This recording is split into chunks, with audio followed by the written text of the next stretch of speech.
Oh yeah, so I've said this before and I'll say it again, but your bench press, I mean, people retracting the shoulder blades down or back, back retraction and down depression. So elevation, depression, elevation, depression.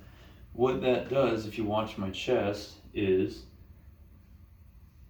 brings my chest up higher, extends the thoracic spine, expands the rib cage, and what it does is it's going to basically take my hands and it's going to limit how far they have to move in order to move the weight. So if you're here, see how much further I have to move?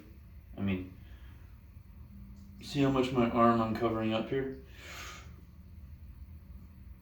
Effectively reducing the range of motion, which if the goal is to lift the most weight, then that's what you want to do because you're a competitive powerlifter. But the truth is, there really aren't that many people who are competitive powerlifters.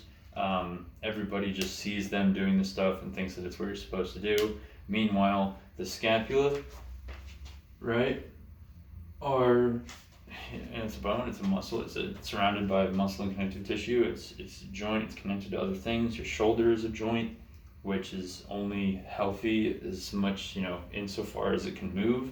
So, and how often it moves. So if you want to be healthy and you want to be strong, know that your scapula and your shoulder conspire to push. If you watch me push naturally, see how I'm kind of moving forward and back? So essentially what that's going to do is it's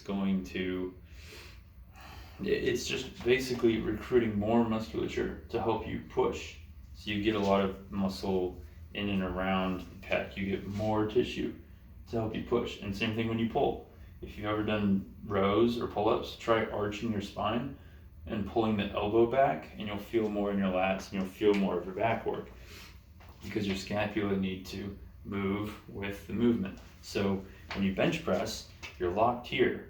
Now, I don't know about you, but I've never done an athletic endeavor or thrown a ball like this. Keep your shoulders back and down.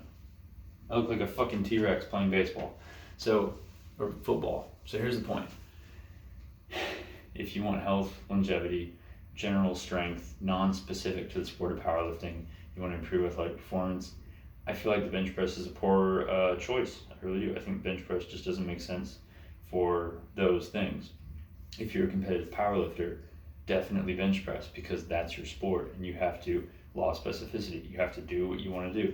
But I really think people have overgeneralized this, and I think people don't have enough understanding of how their body works and how that contributes to their goals.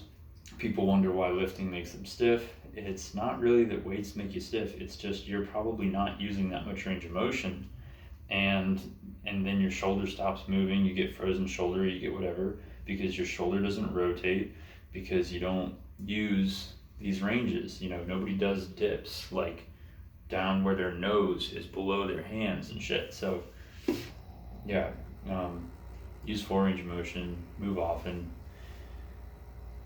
Fuck the bench press unless you're a powerlifter.